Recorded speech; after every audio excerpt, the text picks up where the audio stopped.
I build drums here. I'm sorry I'm late to my own stream. That's probably bad form. What are you gonna do? Restream was having. I use a thing called Restream, so I can put this video on like YouTube and Facebook and Twitch and all the places, and Twitter. And it was not working. I was in here and getting things going, and then all of a sudden it was just continuously loading. So I had to like restart my phone. As usual, we're just doing today as low effort live stream as possible. Cell phone on a stand. I came out here today and knowing that I had to do like 20-ish snare drums. Well, drums, I should say. They're not all snare drums. They all need to get glued up. It's a boring and repetitive task. And I try to do these live streams more often, but there's not a lot of things that I do in this game of building drums that are quiet enough or or like would facilitate me doing these live streams, because usually I have like a respirator on or something, or it just doesn't work out. This is one of the few things that I can jump on and do a live stream with. So today we got 20 of these to do. They're not all this size, but this is where we're going to start. This is a 6-inch tulip wood shell, little guy, and I got 4 of these to do. I think I have 4 of these. I got 5 8-inches and 3 10-inches. I've been selling more and more of these concert toms, which are a lot of fun. They're just small drums, single head. They sound really good, and I like making them. They're fun. If you guys don't mind, I'm going to go off screen and maybe grab a chair. Let me see if I can do some of this from a chair. I can't quite find the angle that I like of this camera. I guess I could be more fancy and set up a second camera, but ain't nobody got time for that shit, so I just don't. Anyways. Pull up, hang out, drop in a comment, let's chat. This is a boring process, and the reason I like to do these live streams during boring processes is because they're boring, and I can just hang out and chat with you guys. So I got the screen up, I got your comments live. Hang out, say some words. How are you doing today? How is your Sunday going? How's your winter going? Are you in a place that's cold? I am. It's been unusually cold, and then unusually warm, and then we're back to like regular cold here. So we're going to start off. We got some glue. We got a 20-segment tulip wood 6-inch shell. Let's get some glue on it. I've done this so many thousands of times now that it's like there's no thought really involved in this, which I kind of enjoy. It's just like flow state, super easy. There's a lot of things during this glue up process that you could fuck up. There's a lot of things that could go wrong here. I still think back to I remember very vividly the first time I ever glued up a Stave snare drum shell. Oh God. I was in like full on panic mode. It felt like it was absolute life or death. We got ENZ Print Co. New Jersey sucks. Yeah, I know, man. I would assume that Mr. Print Co., my friend over in New Jersey, that you guys also had that ridiculous cold snap that we had recently everywhere. That shit sucked. Did not enjoy that. I don't know if you know this or not, but I don't do this drum thing full time. I fix power lines. That's my full-time job, because I'll tell you what, building drums does not pay very well.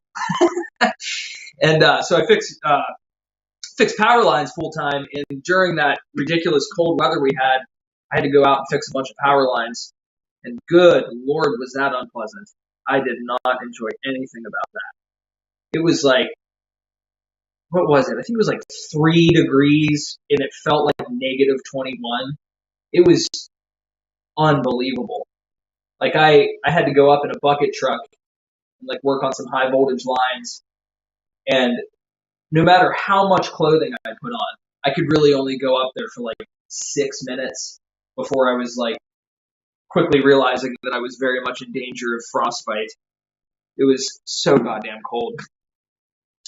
So, speaking of drums, Once you get all the glue in these bad boys, get all the glue in the seams, it's just as easy as a quick roll up like this. Now, this part gets a little tricky here, because a lot of times the seams are very tight. You gotta make sure you kind of put a little force into them to get them to roll together the way you want them.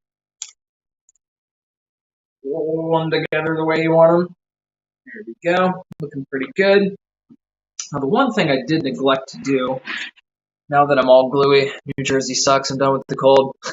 Jason, sorry, I'm calling you your handle over there. I need to get a paper towel because this is gross. Be right back. Hang out, talk amongst yourself. Rhode Island is neither a road nor an island. Okay, got some paper towels. Gonna need some water. Acetone. Water. Okay, there we go. Got some water. Got some paper towels. Got to have the water. Because if you don't stay a little bit clean during this process, it just gets worse and worse as you go. I'm wearing gloves, but oh man, it'll get real messy real quick. So I like to at least try to keep my hands clean as I'm doing this. Doesn't usually work, but it's worth a try. All right, so we got the glue on there. Let's get some clamps on this bad boy. If you guys have never played with a set of concert toms or roto toms added onto your kit, they're very fun and I highly recommend it. What I really dig about them is it's like a very fast and easy way, usually very inexpensive way. How do you cut the angles? A bunch of different jigs for the table saw or an adjustable one? No, I just no jigs whatsoever. I just set the angle on the table saw blade and do a couple of test cuts to confirm that I'm getting a good angle where I like it. And then after that, rinse and repeat. Once you get the angle you like on the saw, just don't change it. Just get going. This is an extraneous amount of staves for a 6-inch drum. Like you could probably do a 6-inch drum with I don't know, 8, maybe 12 staves. But to your point, Jason, when I get that angle set, I would prefer to just keep that angle once I know it's really good, rather than having to readjust my angle a couple of different times. I mean, the downside of that is I end up making 6-inch drums with 20 segments, which is more segments than you need. It's more glue than you need. But I think it actually makes for a little bit of a stronger shell when it's all said and done. But the important thing is it's a lot easier. Because if I'm batching out a bunch of drums like I am today, or like when I was cutting these, doing them all at the same time, it's a lot easier to just leave the table saw set at a known angle and just go to town. What I'm really hoping to do, though, is once I get out of this shop, Kevin and I move into our new shop, which is a lot bigger. I'm hoping within the next couple of years here, I want to get a 4 or a 5-sided molding machine, which is more or less designed for making things like flooring or window trim or what have you, things like that, kind of linear trim stuff.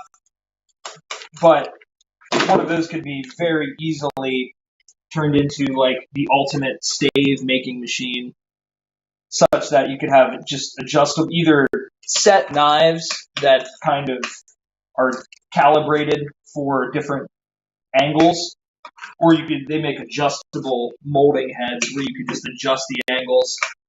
The idea there being just a lot of labor savings, rather than having to pass a stave through a table saw 2 times, one time on each edge to get your angle on each edge. You could probably use a, table saw with a conveyor belt, gang rip saw. You could use a gang rip saw, rough cut lumber goes through that. Molding blanks come out of that. They go right into the 4-sided molder. They come out the other side ready to glue up. But those things are between $20,000 and $60,000, so it's going to be a while.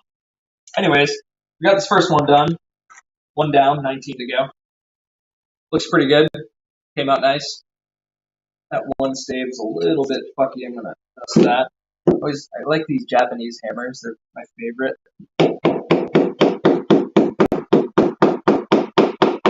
Okay, that's not moving. That's fine. It's going to stay right where it is. We're going to put this guy over here to dry. Jump into the next one. Oh, God, that's a lot of glue right there. I don't know if that's worth wiping up. Can you see my puddle of glue here? Oh, man. How is the new shop cleaning up? That fire sucks. Is that my friend Diggs BTW7? What's up, man? How are you? Thanks for stopping by. Yeah, Jason, the fire at the new shop was an unfortunate setback. We would probably already be in that shop had that fire not happened. But all good things are worth waiting for. Nothing in this life comes easy.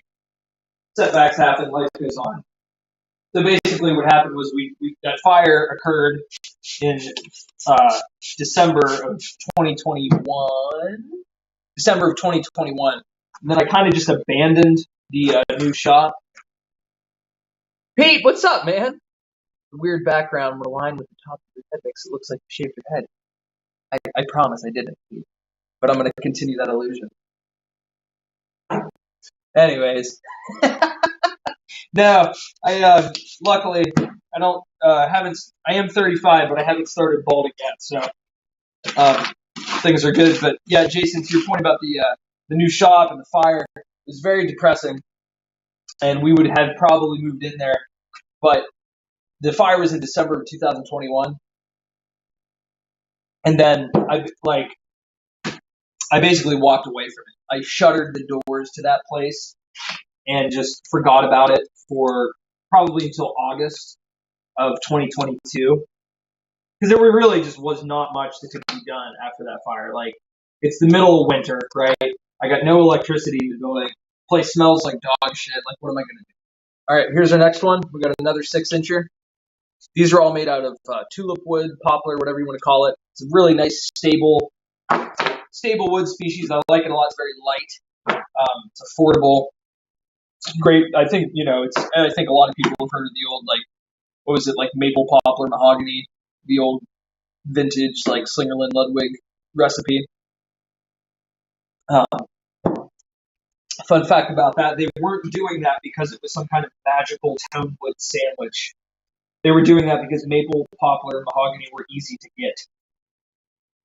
I've heard it's really interesting. I think people have a lot of misconceptions about wood and what wood was used in musical instrument manufacturing in antiquity for what reasons. And I think people assign more, thought and intention to the woods that were used in the past than what was actually there. A lot of times it was just these musical instrument manufacturers, guitar manufacturers included in this. They were comparatively and volume-wise, as far as what wood they used, they were using a lot less volume than other woodworking industries like furniture or cabinetry making. So they were kind of relegated to what's a hard wood to work with. I'll answer that in a second after my treatise on old-timey wood choices. They basically were at the mercy of what was easy to get, and a lot of the wood species that were used in those bigger industries just kind of became their default choices. And then over the years, there's been some kind of like magical fucking mystery magic applied to these woods, like there's something special, but they're all good. Anyways, my dude Pete, what's a hard wood to work with? Anything that has a very high oil content. So anything in the Dalbergia genus family, I don't know. Dalbergia species, it's like a large group of wood species that include most rosewoods. They're usually endangered, so they're expensive as hell. And then the worst part about them is they have very high oil content. So I think everybody has the experience of touching the tree sap from like a pine tree or something. That's like an oil, it's like a resin. And some trees have a lot of that, some trees have not so much of that. Kind of depends on what species of tree they are, where they're located. And generally, those oils are there as like a defensive measure. They help the trees resist rot and infection from fungus and other type of nasty critters, because most type of critters don't really like to eat that gross oil. But when you have a rosewood species, or anything that has a high oil content, they're difficult to work with, because that high oil content makes everything downstream, every process downstream very difficult. Look, I promise I have hair. So yeah, that would be my answer. Pretty much anything with a high oil content. It can be done, and I've done it lots of times. It's just a matter of just patience and execution with those. You just have to be very careful. Look at this little guy coming out pretty good. It's just a matter of just like knowing what procedures you need to do to prevent some issues that can occur based on that oil. Like the main issue with that oil content is going to be this part right here. This, when you get to the gluing stage, wood glue is water soluble, and it really depends on clean wood with a tight fitting joint for everything to go off without a hitch. And with those oily species, it's no bueno, man. That oil prevents the glue from attaching to anything. So there's a series of things you have to do to try and mitigate that problem. Got a popcorn nugget of glue on my strap. Gotta get that off. Usually I can just rip it through here really hard and come off. It seems to be a bit of an extra pain in the ass. Why, my friend? Why must you be like this? Come on.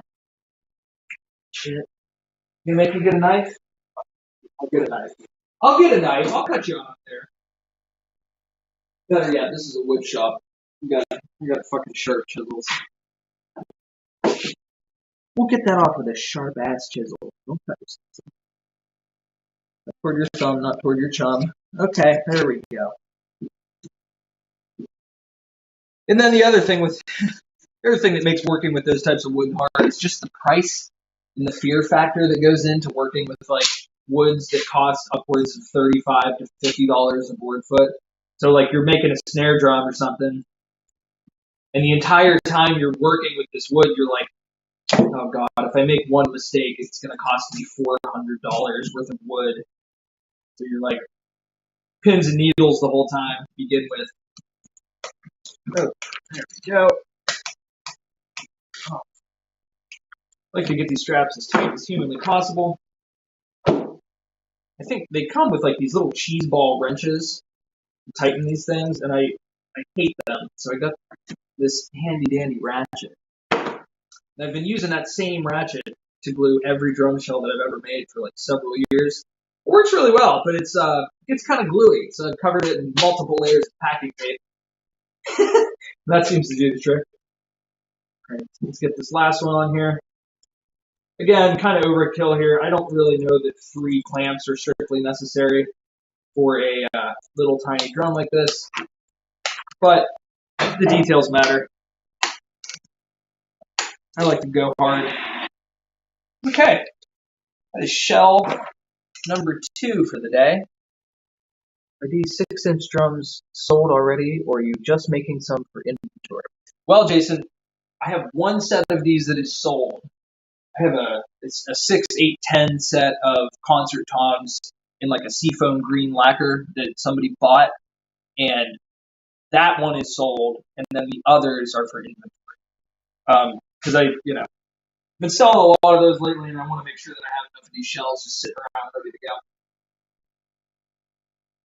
Okay, drum number 2 down. We got 2 more 6-inch shells to go. And then after we get the 6-inch shells done, we'll jump into the 8-inch shells. If anybody's just joining, what we're doing today is we're taking these wiggly wobbly pieces of stuff and we're turning them into drums. And this is how you make a Stave snare drum. Stave any type of drum. I'm going to need some tape. Bear with me. I just noticed that this one has the tape falling off of it. Some more tape here. Yeah, the building thing is one of my favorite things to talk about, Jason, and I'm very excited. Was that you that asked about that, or was that Pete? Anyways, yeah, the building, the new shop, the 3,000 square foot most beautiful wood shop that I can imagine. I'm hoping to be in there maybe by the end of this, like summer, probably fall, something like that. Why are your default shells 6, 7.5 by 13? Because they just sound good. I like that. I've built every single drum size you can imagine. And I really like a 7-inch, 14 by 7 has become very much my standard size, and for good reason. I really like a skinnier drum too. Like I really like 14 by 5, 5.5. I think that gives you like a very distinct. Oh, this is a snare drum sound. And I used to get, there was a while there in the drum world where like everybody was like had a big boner for like 14 by 8s. I don't like 14 by 8 drums. I think that's too much. They just sound like a big box. They sound like a big, it doesn't register as like a snare drum sound to me. That being said, I personally am a fan of like 14 by 5, 5.5, 6. And the reason I landed on 7 is because I think it actually allows you to have a nice compromise. Let's do some glue. I like to use old Italian dressing bottles for my glue. Or they're not old. I buy them from a restaurant supply store.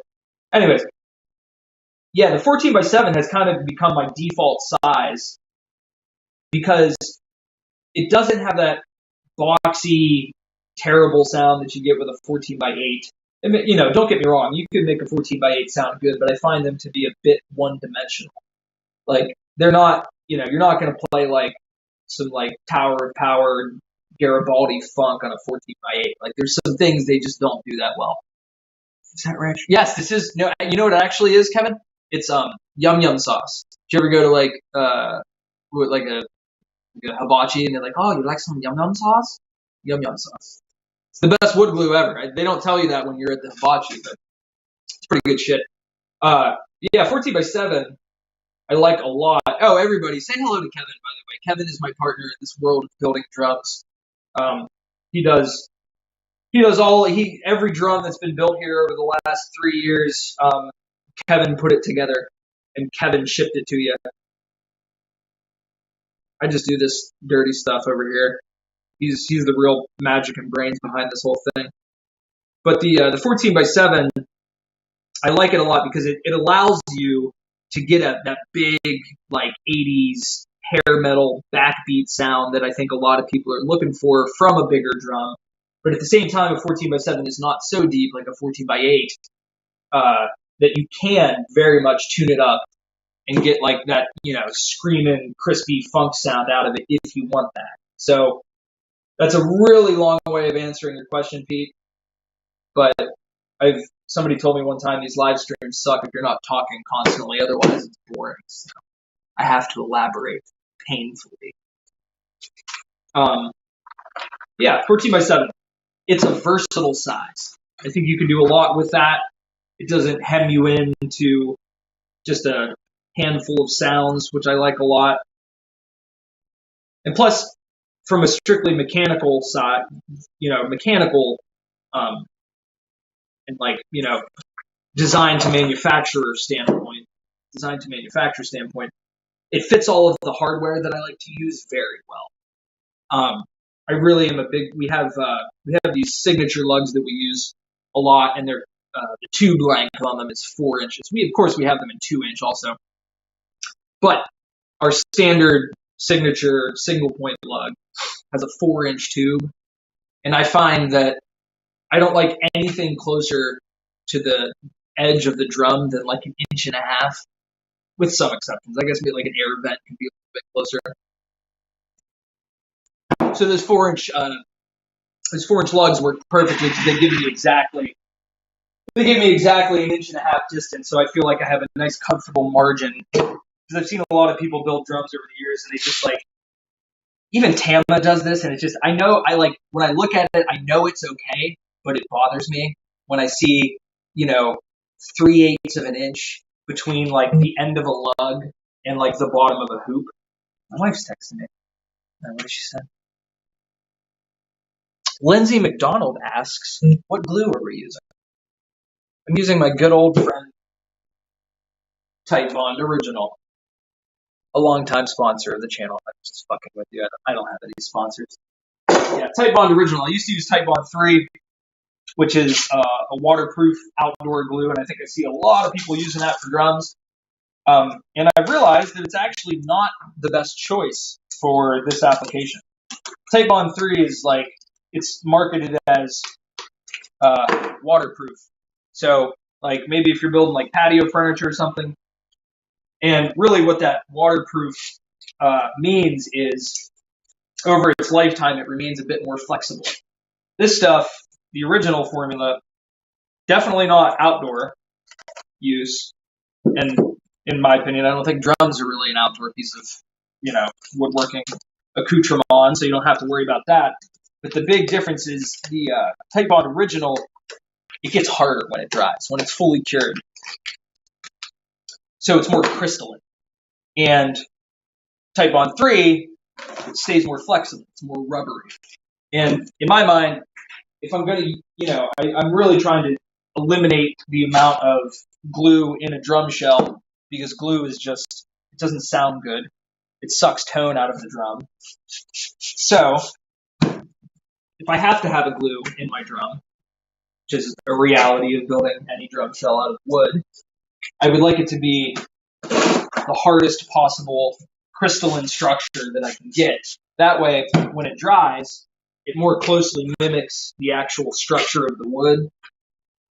Again, Pete, or whoever asked that, it's a long-ass question, long-ass answer, but we can't have any dead spaces in here. Otherwise, the Twitch police will show up and say, hey, your stream is fucking boring. But yeah, so Tight Bond Original, that's my go-to.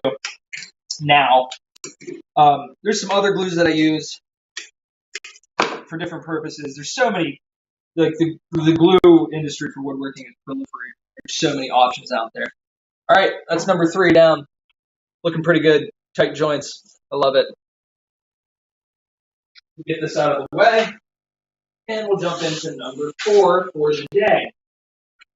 Almost done. Almost done with these fucking 6-inch shells. Pete says, but it makes sense. I recently discovered the 5.5, and it blew my mind. But your standard sizes are a good standard. Yeah. What are the dimensions of a stave? Nick Woodman says, what are the dimensions of a stave for 8x14? It depends. Like, depends how much extra length you want to leave on there, right? So, I would cut that. I would cut a stave at 8. I usually leave a 1/4 inch extra length to be machined off during the machining process when these turn into round. So the length of my stave for an 8x14 would be 8.25 inches. And then the outside face, the wide face, I believe is 2.21 inches. I have a spreadsheet that does all those calculations for me. I'll sell it to you for a very reasonable price, Mr. Woodman. You're welcome, Lindsay. I'm glad you liked the answer. It was a long-ass answer about glue. I don't know a lot about a lot of things, but I know a lot about just a few things. Wood glue is one of them. All right, this is a fucking gross mess, but whatever. We're going to continue on. You see this plastic surface that we're using to glue today? You know what that is? It's my old shower curtain from my house. My wife was throwing it away, and I was like, hey, don't you throw that away. That's a perfect glue-up surface for me for the rest of forever. I've glued hundreds of drum shells on this old, funky mat. Life goes on. It's fantastic. Okay. Number 4, 6-inch stave drum. Sam is a spreadsheet. I do, Kevin. I like some spreadsheets. I made like 2 of them last night. exploring some pricing. I texted you some of them, and then I continued making more. All right, another 6-inch shell. See, there's a little gap right there that's kind of hard to close, but it comes together pretty easy once you just put a little pressure on it. You might notice that, see that triangle in there? Called a builder's triangle or a carpenter's triangle. What that is that's me tracking the cuts through the process. So what I do is I start with a big board, big old fucking chunk of wood, and my goal is to take that piece of wood, machine it to its desired sizes, angles, and dimensions, and then when it's finished, in its finished form and it's ready to get to this stage to be glued up, I want the order of all of the cuts that I made to basically reassemble the original board as closely as possible in the finished product. And this is just a good practice to do with any woodworking, but it's especially important for drums, for mechanical reasons and also, but mainly just for aesthetic reasons. I have no proof of this, but I think that reassembling the board in its natural orientation will probably allow you to have the most stable drum shell as time goes on. If you're thinking about like cycles of expansion and contraction due to moisture and whatnot. But then also it just visually and aesthetically, it just looks really good because the grain flows very nicely around the entire shell. It's a pain in the ass. So it's fucking hard to do. But the triangle tells me that I make that triangle mark on the board at the very origin, at the very beginning of the process, and when I get done, I should be able to reassemble that triangle and have it come together. And I use a triangle because usually the human hand is not very good at drawing an equilateral triangle, so there's only one way that triangle goes back together correctly. So it makes it very easy to reorient all your pieces. Okay. And this is my favorite part right here. When it just rolls up like this, becomes a drum. Really cool. Like that first moment you go from like, oh, it's a bunch of little tiny chunks of fucking wood to like, oh, there's a drum shell in there, isn't there? And I leave a little tape flapping over the joint so that I can squish that down and then that holds everything together. Okay.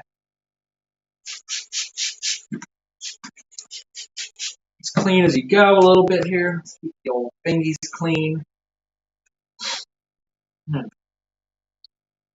Yeah, like I was talking about earlier, me and Kevin's new shop is my one of my favorite things to talk about. My wife gets tired of me talking about it, so I'm going to talk to you guys about it. But I've been excited about it since the day I bought that place. I didn't like buy it outright. I got a mortgage for it. And it's so fucking nice. Like I think since I was a little kid doing woodworking, my dad's little 2-car garage shop, and then I remember doing I remember being at the high school I went to, and they had just a magical wood shop, just beautiful wood shop, massive, probably 5,000 to 6,000 square feet, high ceilings, everything you could ever ask for. And then I would go back and I would do work at my dad's shop, and I would be like, oh man, I want a shop like that. I want that high school shop in my fucking life. And so this shop is kind of the culmination of many, an entire lifetime of always or never really having a decent shop, and then I finally got this place, and this is just a 2-car garage in addition. And then this new shop it'll be like the shop of my childhood fucking dreams. 3,000 square feet, high ceilings. Like in this shop here, you can't walk in here with a sheet of plywood and like turn around. In that place down there, I can play fucking hide and go seek with a sheet of plywood on my forehead. Just like no problem. Plenty of space. But there is an old axiom that's very true that it's like a gas will fill the volume of the container it's contained in. Such is true for wood shops. Your wood shop will fill the volume of the container that you have, so I'm sure that place will feel small after not too long. But the important thing about that place is I think it'll really allow this whole silly little experiment in building drums to go from the plateau that it's at right now to another level, to a level where I'm able to hire some people to like help me do this, because you can't. We have, it's me and Kevin right now, and you can't really work in this shop. Kevin has a separate like 900 square foot assembly and shipping shop that he works in, because this shop is so fucking small that if both of us are in here working, it's untenable. Can't do it. Lindsay, it does sound like a new shop, right? I'm excited as hell. But it's 3,000 square feet. And like I said, I'm hoping like end of summer, maybe end of this fall to be in there, because there's an incredible amount of work that I need to do, that we need to do, that I need to pay for, several different things before we can move in there. All right, that's number 4. Came out pretty good, looking really nice. Love it. All glued up. So this is, if anybody has just joined recently, we're gluing up some drum shells. We started with the 6-inch shells. These are all made out of tulip wood, and we have 5 plus 3, it's 8 plus 6. We got 14. We got 14 more shells to do. Tony, what's up, brother, man? Say hello to everybody. Tony Storm is here, everyone. One of my good friends in this world of building drums. We've built Tony some awesome drums. Well, I guess just one drum over the years. And at some point, perhaps we will build him another. Tony, I'm going to disclose your personal medical information. Tony's waiting for a heart transplant, and we have designed a new drum set that will be a celebration of that event happening. And when that event happens, we'll start building that drum set. Tony, I hope it happens as soon as humanly possible for you, brother. How's Kiki, by the way? Hope she's doing good. I hope you're doing good. How have you been? I saw you in the hospital there a couple of months ago. I hope that's all resolved, and I hope you're feeling better. Let's jump into these 8 inches. I'm gonna go get a cup of coffee also. Just right over here. I'm not going too far, I promise. The only way I can continue talking as much as I do on these streams just by chugging copious amounts of my favorite stimulant. Oh, fat. Alright, let's do these 8s. Let me see if I can bring the whole stack of them over. Can it be done? Alright, I've never done this before. So this is 5. Thanks, Kiki's doing great. Doing good here too. Good to hear, Tony. So this is 5 8-inch tulip wood snare drum, not snare drum shells. 5 tulip wood Stave drum shells. I'm so used to writing Instagram copy that says blah blah blah Stave drum shell, Stave snare drum shell. Become part of my. So right now we got a. Pete says, "All the best, Tony. I want to see that drum set." Yeah, man. I agree, Pete. I want to see that thing too. So we got a wiggly worm here. And we're gonna turn this into a drum. Yeah, we and Kevin made one of those sets of concert toms a couple months ago. It was really cool. I liked everything about it. I think they were made from, they were tulip wood as well. But the cool thing was I wanted to figure out an interesting way to join the 2 shells together. So you got a 6, you got an 8, and how do you connect them together? So I looked at a bunch of stuff, and it seemed like the simplest but also classiest option was kind of like a bongo style mount, where you've seen bongos before, and they have like a little piece of, there's like a wood block in between them that joins them. So I spent some time in CAD, I designed that, and I made a bunch of those wooden connector blocks. And it looked really cool, because what we did with the finish on those original set of concert toms was we did a mint satin lacquer.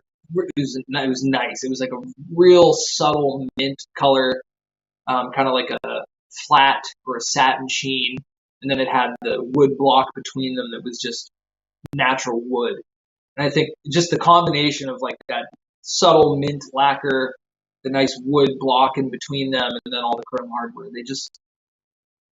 they checked every box for me. They look classy and interesting.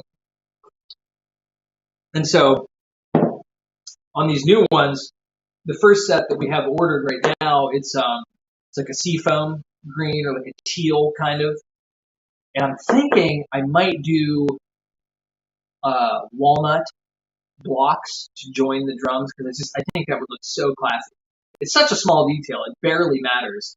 But I just think that like that real nice wood between the drums and then like a nice even seafoam green on the shells, I think would just look really cool. So I'm gonna give that a try. What's up, Kevin? Those toms sounded so great, so much punch. Yeah, Kevin, you're right. I just went back and watched that video just the other day. Like there's like I put like a little quick and dirty cell phone demo video out on YouTube. God damn, dude, they sound really good. Actually, no, those were commissioned by a friend of mine locally, Terry Wilt. He has a pretty monstrous drum set. I think he has a 14 by 4, I think, piccolo from us. One of the few local drummers that play our shit. Not that there's a lot. We live in Altoona. There's like not a lot of people here. It's pretty small. Not too many drummers. But yeah, I went back and watched those, Kevin, that video, and I was like, yeah, they sound fucking good. And so when I got that order recently for the order recently, it's not a 6, 8, 10 set. The order I got recently was for an 8 and a 10. So the original set we built was a 6 and an 8. But when I got that order, I was like, well, let's build several shells here. Let's build 4 or 5 6s, 4 or 5 8-inch shells, and then 4 or 5 10-inch shells. Then I'll just have them. So the next time somebody orders one, we won't have to make a bunch of shells. I'll probably make one extra set because that guy ordered an 8 and a 10. And what I really want to try is the full set, the 6, 8, 10 all together. I think that would be cool. I'm sure I can find one of my friends that owns a music shop to take that off my hands. Train capital of the world. That's it. That's really all we're known for. I remember, like, I'm not from here originally. I'm from the northern part of Pennsylvania. When I moved here originally, I was like, all right, well, what's Altoona known for? Googling around a little bit, and they were like, Horseshoe Curve. And I was like, oh, what's that? It's like a train thing. So I go up and I look at it. And that's cool, but it's just fucking train track. It just does a big old loop. I was like this is like of note. Anyways, yeah, Altoona, we do trains. That's what we do here. It's funny because I think that Altoona, like a lot of kind of small towns and smallish cities in Pennsylvania, have experienced the same kind of like economic downturn that's happened all across Pennsylvania. Where like back in the like 70s, 60s, 70s, 80s, well, probably back in the 50s, economically they were doing great. They had manufacturing, and like Altoona, like that was their thing. It was Norfolk Southern was like the big like thing, and making lots of railroad cars, and then that all went away.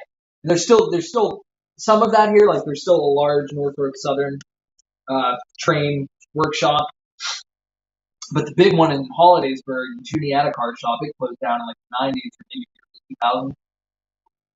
And from what I've been told, that was the largest employer in all of Blair County.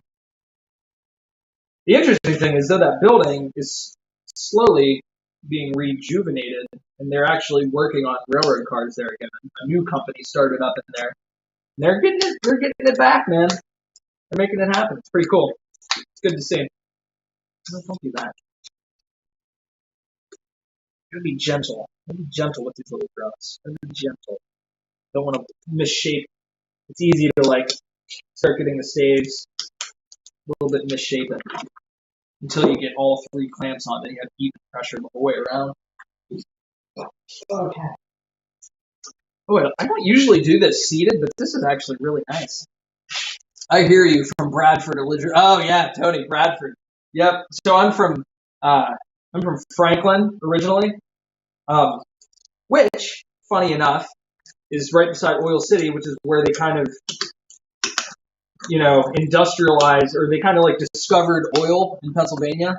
And that was kind of the beginning of like the fossil fuel industry in the United States was in Oil City, Pennsylvania. And boy, they were real rich back in like the 1910s. But goddamn, now their number one export is methamphetamines. Whole county is falling apart. Okay. They actually, Franklin had that little town that I'm from, Franklin, Pennsylvania. They had a really interesting manufacturing company there. It was called Joy Mining Manufacturing, and they were the biggest employer for a long time.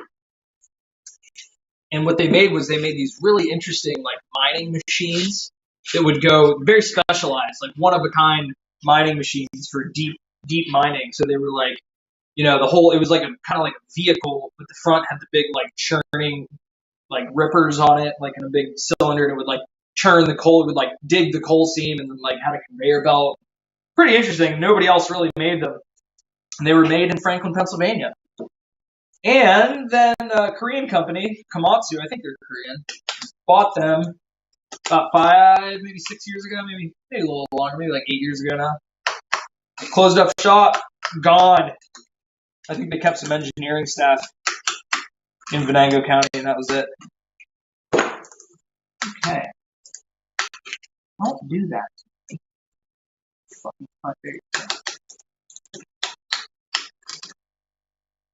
Gonna be very ginger putting these on. It's much easier on bigger shells. You don't have to really pay as much attention on the bigger shells because there's enough surface area on the bigger shells to not really worry about it. On these smaller shells, you gotta be very cognizant of what you're doing because the seams of the staves can like get misaligned with the clamping pressure.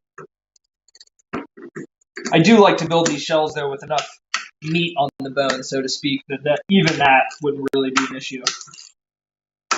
Like this one down here is a little bit misaligned, but I don't really, it's well within the margin of error. I'm not at all concerned about it. Yeah. Are you concerned about that? Maybe I'm concerned about it. Nope. Yeah, let's make it. There's a solution for every problem. You get a little bit of misalignment between the two staves. You can just smush a clamp in there. Fix that right up. There you go. No, maybe you don't like it. Okay, that's fine. Stay how you are. See if I care. Okay, that's the first 8-inch shell all wrapped up. What was your first stage build a nightmare? What?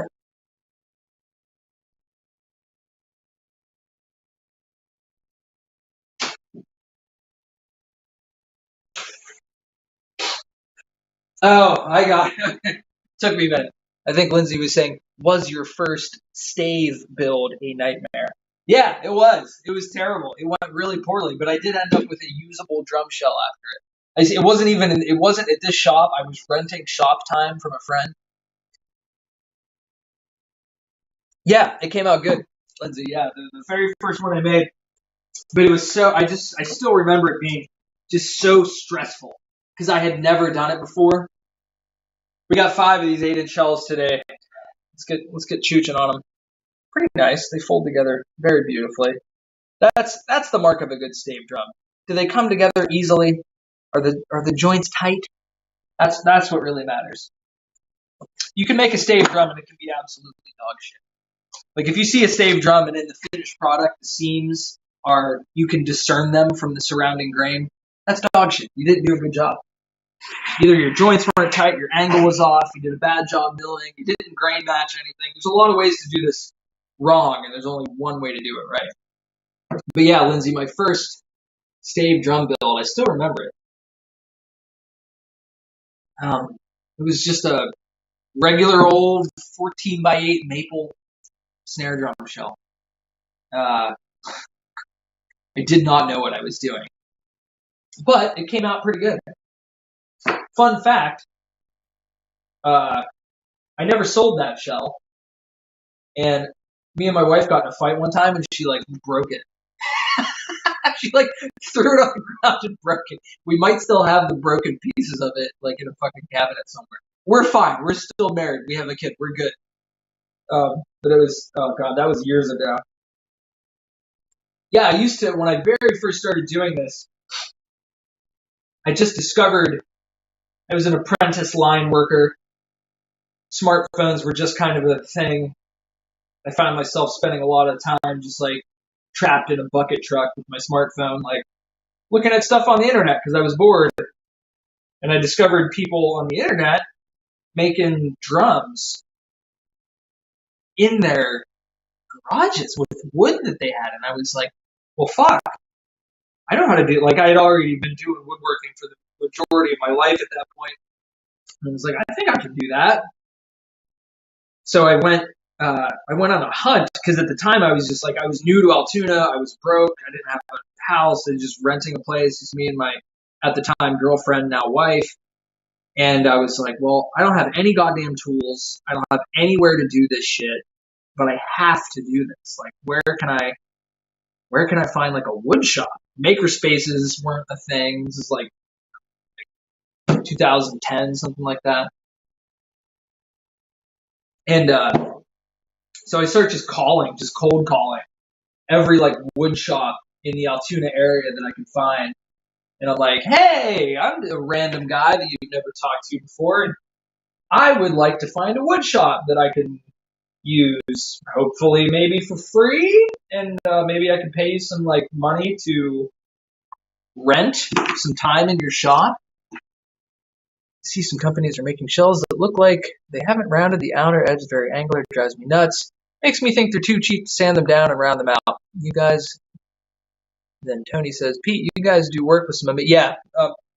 So Pete, I agree with you. I think that's a style choice, right?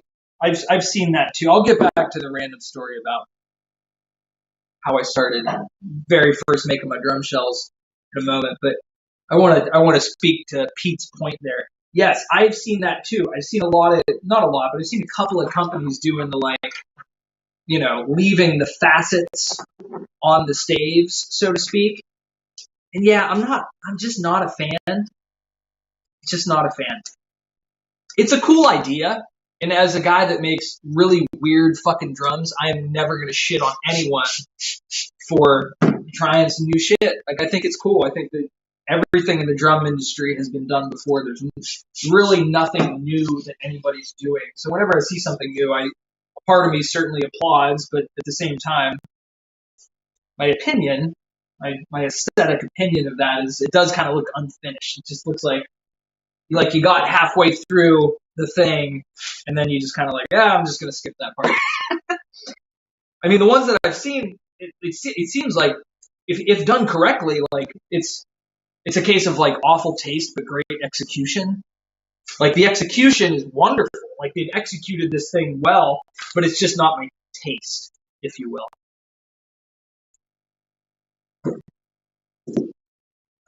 Sometimes it looks cool, but deep down, I think they're just too lazy to sand.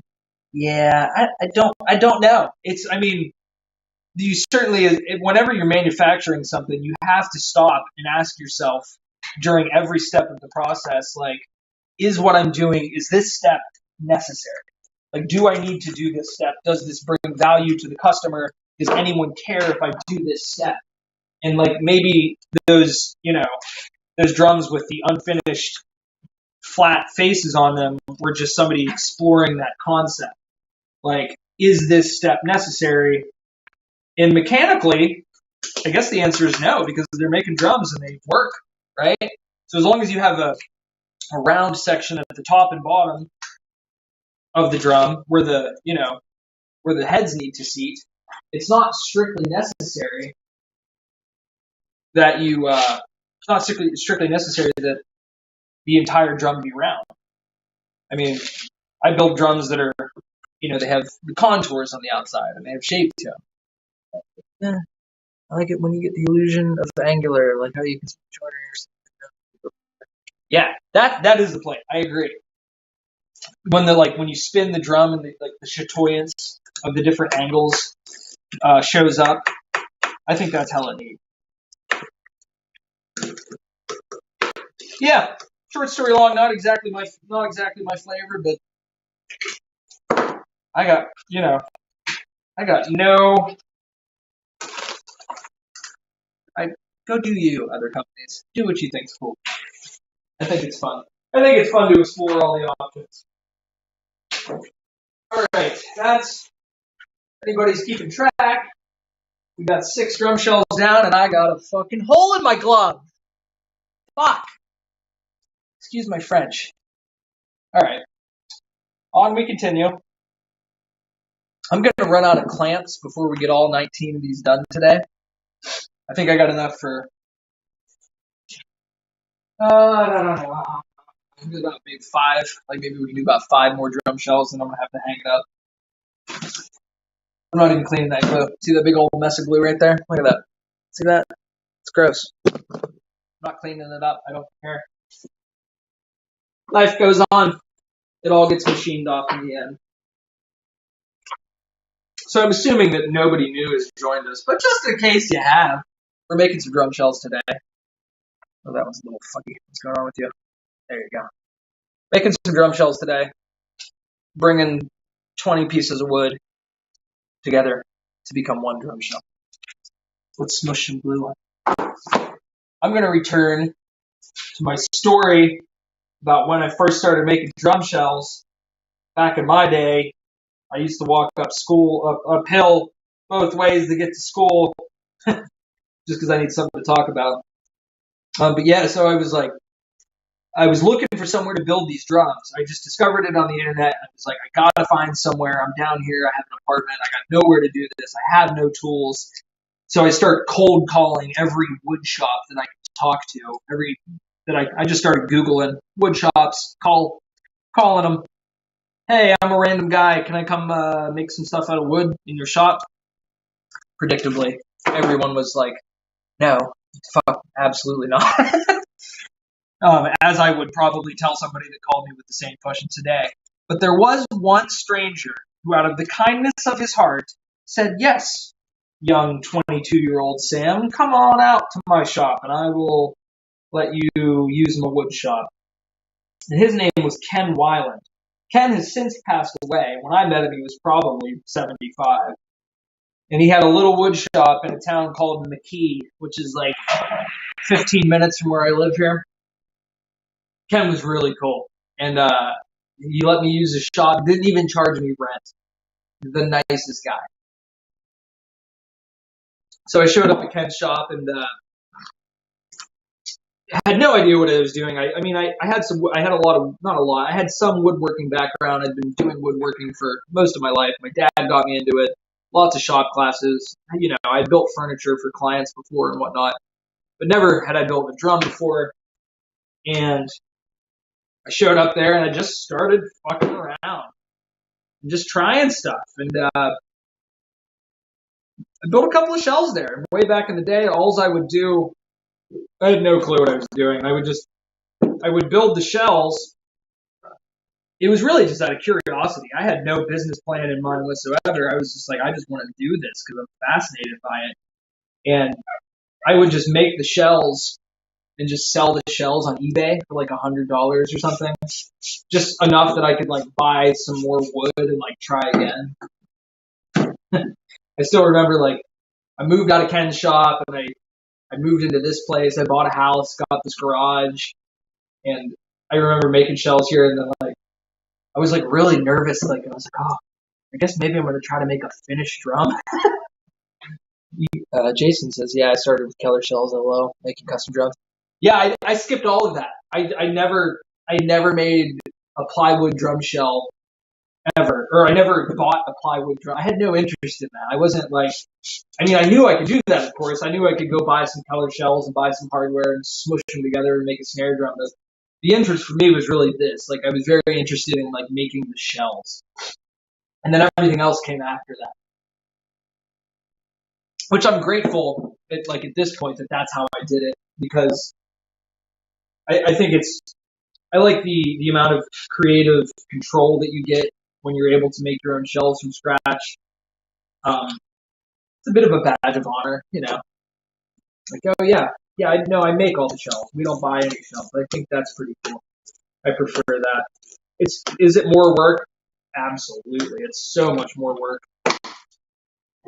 But I don't know. I enjoy the creativity and the challenge that comes with doing this part of the build. Because then it really feels like I'm not kind of just like taking a bunch of parts that I bought and putting them together. I'm making something. Out of the advantages of staves is you can mix woods. Do you recommend on a first build using different woods or no? So Jason, overall, over the years I have come down on the side of I don't really like mixing woods that much, though I do it. It depends really what you're going for. For your first build, absolutely not. I would not recommend mixing woods. It's not like it really doesn't complicate things in any measurable way. It's, you know, it just adds a little bit of complication that I think that when you're just getting started, it's probably unnecessary. Like me and Kevin, we make, you know, the recycled series every year. We take a bunch of different wood species, you know, up to you know 15 to 20 different wood species all in one field. So we do it pretty often. It's not like an abnormal thing, but I just think that when you're getting started, it's probably easier to just use one wood species to take one less variable out of the mix. It's like I said earlier, there's a lot of ways to do this wrong. There's only one way for it to work out right. So the simpler you can make things on yourself when you're starting, the better. Now you need to be knowledgeable on how different species behave. Yeah, that's kind of the thing. It's not so much like how they behave. It's really just the main concern is a kind of an advanced concern, and it's wood movement, and it might be something that may or may not be a problem. Like you might be able to get the drum shell together, no problem, right? But let's say, for instance, you have like if you did like walnut and maple, which is I know a very popular combination, you probably wouldn't have any problems because they're both very similar woods. They have a very similar density. They have very similar oil content, which is to say they have almost no oil content. But you could get it could get tricky if you start mixing more dissimilar wood species like mahogany and maple or something, because there's a hardness differential there. There's a grain structure differential there. And what that really is going to amount to is it's not going to amount to any type of issue initially when you're putting the drum together. But long term, it could amount to some issues if you're not very cognizant about the moisture content in those wood species. They would have to start with a very similar moisture content so that as time went on, the inevitable cycles of expansion and contraction wouldn't cause an issue. But if you build the drum out of one board from the same species, you don't have to worry about any of that because you know that board is homogeneous as a piece of wood can be, and it'll expand and contract in a even rate, which means your drum won't explode after a couple of years. I've been woodworking on and off since 16. So yeah, there we go. That's our third 8-inch shell.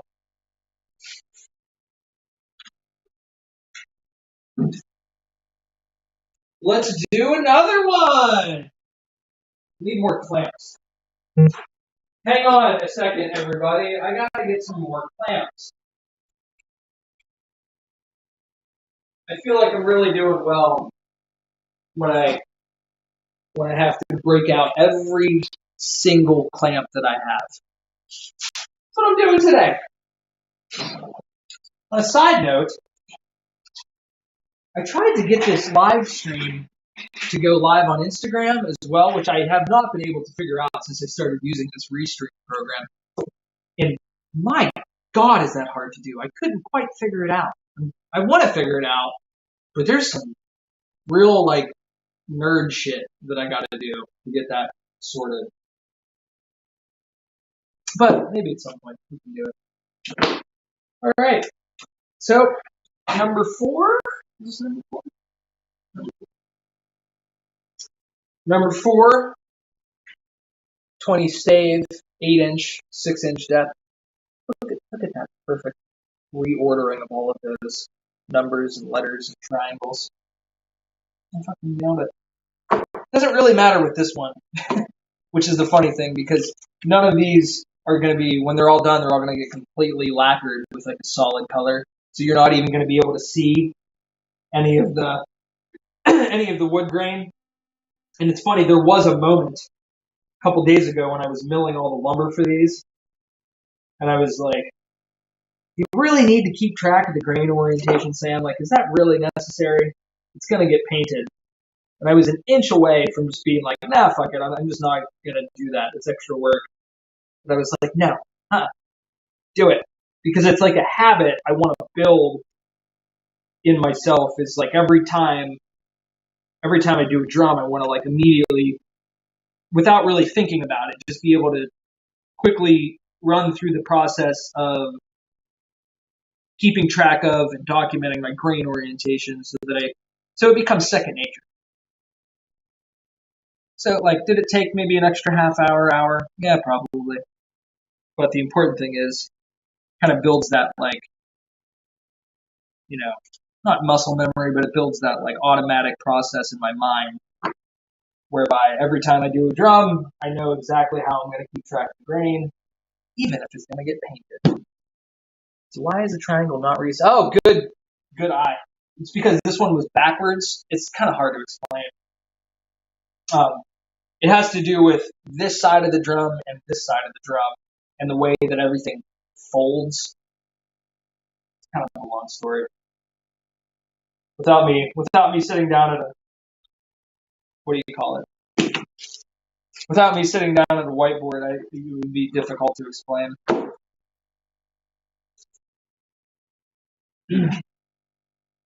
And we're rolling.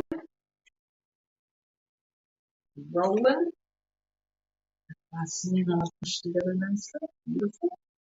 Lovely. Okay.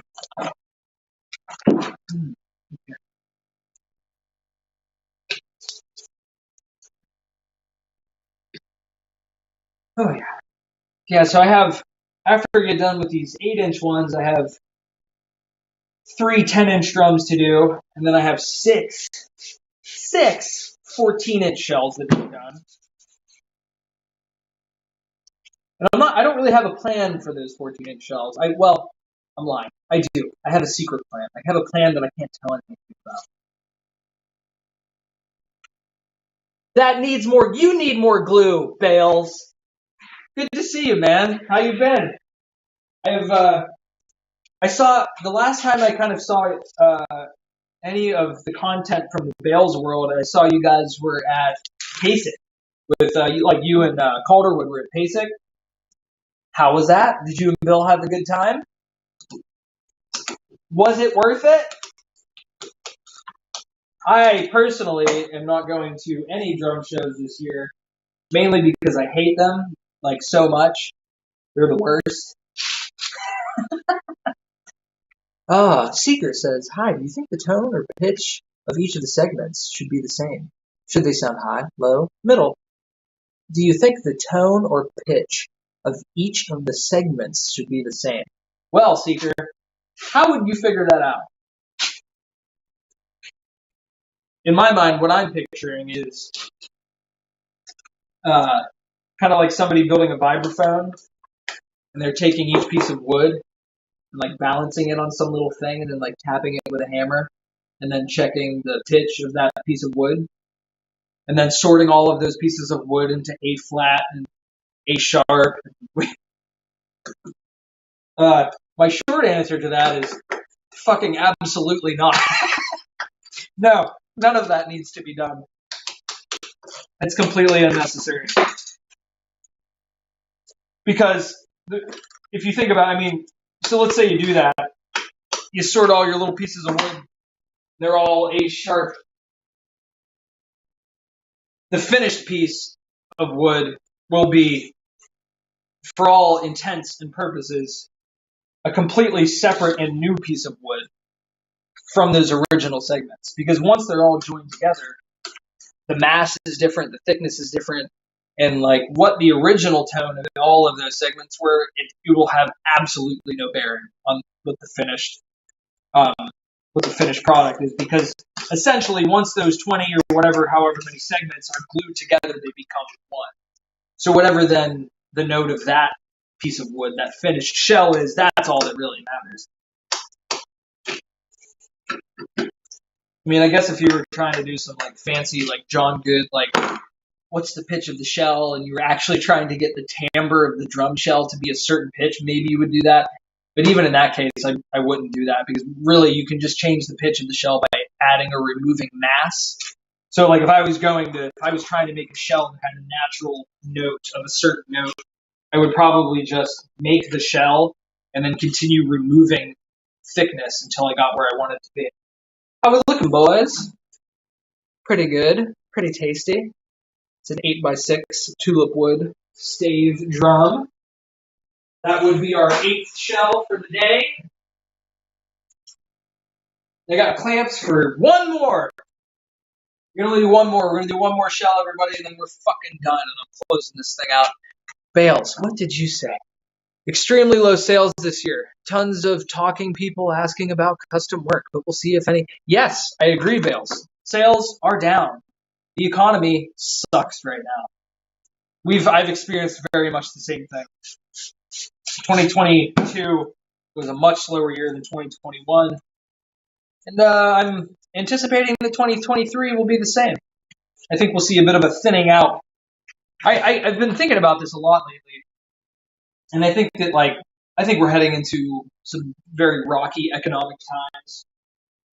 And if you're in an industry which is essentially a luxury good, musical instruments, bales, Calderwood, me, and this thing, you're going to be one of the early and hardest hit businesses in that industry, because you're not essential. Like nobody, you know what I mean? If the choice is down between like, shit, I got to get groceries or I'm going to buy this new snare drum, nobody's buying.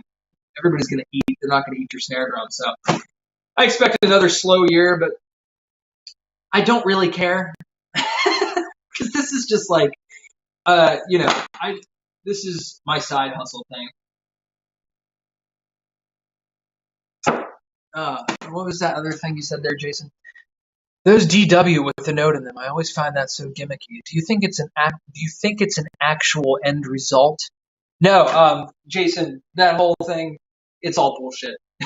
It's like short story, it's all fucking horseshit. Like, what are you doing with that information? Oh, my bass drum's an F flat. Like, what the fuck is? Okay, cool. Like, what are you gonna do something? Are you gonna tune your drums to those notes? No, nobody's doing that. It's good marketing. DW, they make beautiful goddamn drums. I have owned it. I custom ordered a DW collector set. I was a fanboy for many years. I took their marketing fucking hook, line, and sinker when I was like 20. But no, short story long, I think it's a big gimmick. It's a good differentiator. Like nobody else does that, right? Like like Pearl's not doing that. So I can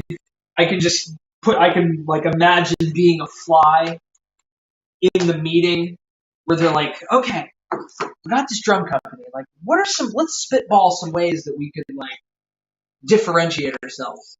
And somebody's like, oh, I know, we could tap on the drum shells and we can get the note of the shell and stamp it on the inside of the shell. And somebody was like, genius! It's a good idea because it doesn't cost anything. Like it costs what? 20 minutes of manpower, labor per drum shell, maybe 5 minutes, and then like a fucking sticker. But the result is so outsized from the investment. Like, we're talking about that right now, and it costs them almost nothing. So it's a good marketing ploy, but it's actually it functionally does nothing. I don't think anybody's ever taken that. I mean, when I had my DW kit, I looked at them. I was like, oh, cool. My floor tone's a B flat. I'm not going to do anything with that.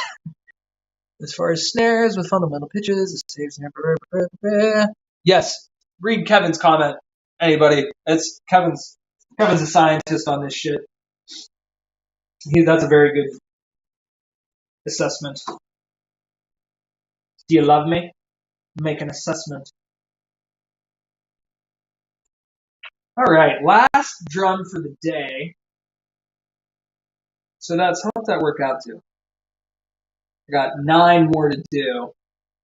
I got 1, 2, 4. Ah, perfect. So I learned something today. I have enough clamps for 9 drum shows. You know what that means? I gotta buy some more fucking clamps. Interesting to how people talk up a particular factory instrument and then have no clue on tuning and screw up the sound anyway. I agree.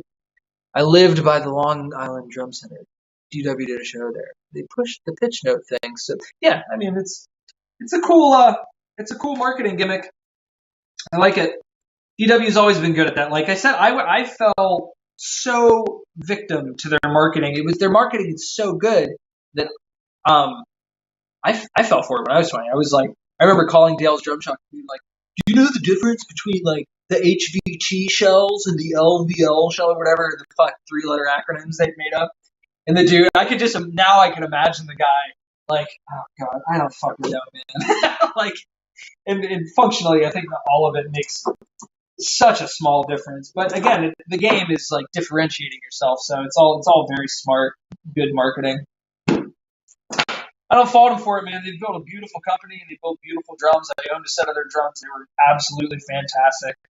They do great shit. I have a lot of respect for that company. They've done some cool shit. I've seen very few DW kits that I did not like.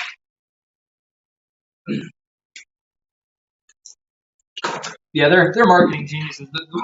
One of my favorite things is their true pitch tension rods. That one is hilarious to me because all they did was they just took, the industry standard is a number 1224 threaded machine screw. And they're like, all right, how about we use an M670 or something? I forget what it is, but it's like a metric. It's genius on all the levels. Now that one I'll actually give them some. Mechanically, I think that actually does something. Because generally, when you have more TPI threads per inch, you can actually put more tension, and you can expect a better holding power. So that's one that I will give them. That's a good play. But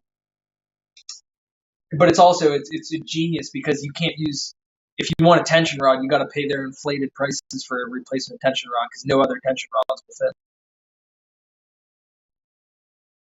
Oh, Tony, tell Kiki I said hi as well, man. Oh, there's a spam bot. I want to offer a promotion for your channel. One of my favorite things is responding to these spam people on Instagram. They're just such like I know they're robots and I'm probably not talking to a real person, but I love just fucking with them. My thought is always like when I get like those spammy comments on like Instagram posts, if I can just respond to them with like respond to them in a slightly aggressive, not aggressive, but like a slightly like just fucking with them a little bit. If somebody else can read that comment and have a laugh, then like, okay, cool, let's work. Spam bots. Oh, what a world we live in. Okay. I think ChatGPT is going to up the spam bot game here in the next couple of years. It's going to become indistinguishable from a human being spamming your Instagram comments. It'll be fun. Be a good time. All right. Well, ladies and gentlemen, I believe I'm going to be jumping off this thing here in the next couple of minutes. Because I don't have anything else to do. And as much as I would love to sit here and chat with you guys, good lord, do I have a lot of shit to do. Oh, God. Gotta love it when you get some blue stuff in your clamp. It's always cut off. I've never actually tried this chisel method before, but this seems to be working well. I like that. Always gotta have one shitty chisel. You need to have this one crappy chisel that you keep around your shop. It's like, I don't care. I'll use it as a screwdriver. I'll use it to scrape the dirty glue off. It does not matter. I use that chisel probably more than any of my other chisels. I do not doing a lot of hand cut dovetails. I don't really need to break out the good chisels very often. Okay, come on. What's going on? More glue. There's more glue on my strap. I gotta get this glue off my heckin' strap. Tony, you have a great day as well, man. It was fantastic talking to you. Harbor Freight chisel. I think this is some kind of Craftsman dog shit chisel that I found somewhere. It's like it never sees any of my fine whetstones. It only ever gets sharpened quickly on a bench grinder because I just do not care. Keep it sharp enough to do this, but not sharp enough to do anything else, and that's just fine with me. I went through a long period in time when I was very obsessed with like hand tool woodworking, and I restored a bunch of old hand planes and got really good at sharpening. And I'm glad I did that because I think that those skills are a really good. It's something you should have in your tool belt if you want to consider yourself a competent woodworker. You should definitely know how to sharpen a chisel sharp enough to cut the hair off your arm, and sharpen the hand plane, set up the hand plane to use. Because sometimes those tools are the only real option. But 90% of the time, that shit sits in the drawer and I don't use shit. What I got, I know how to use it. Every once in a while, when I gotta cut like something with a hand plane, I'm happy to pull out of the drawer because it is truly enjoyable. So, for everybody that stopped by today, thank you for stopping by and listening to me blab about random shit. This is our 5th 8-inch drum shell that we glued up today. We also glued up 4 6-inch shells. If anybody's looking for a set of concert toms, most of these will be available as concert toms in the near future. So, hit me up. I'd love to build a set for you. Thanks to everybody for stopping by. I'm going to go get rid of this drum. Come back over here. Gloves on. I'm going to end the stream. So, how do I do this? Right here? No. This is always fun. Oh, okay. End stream. I found the button.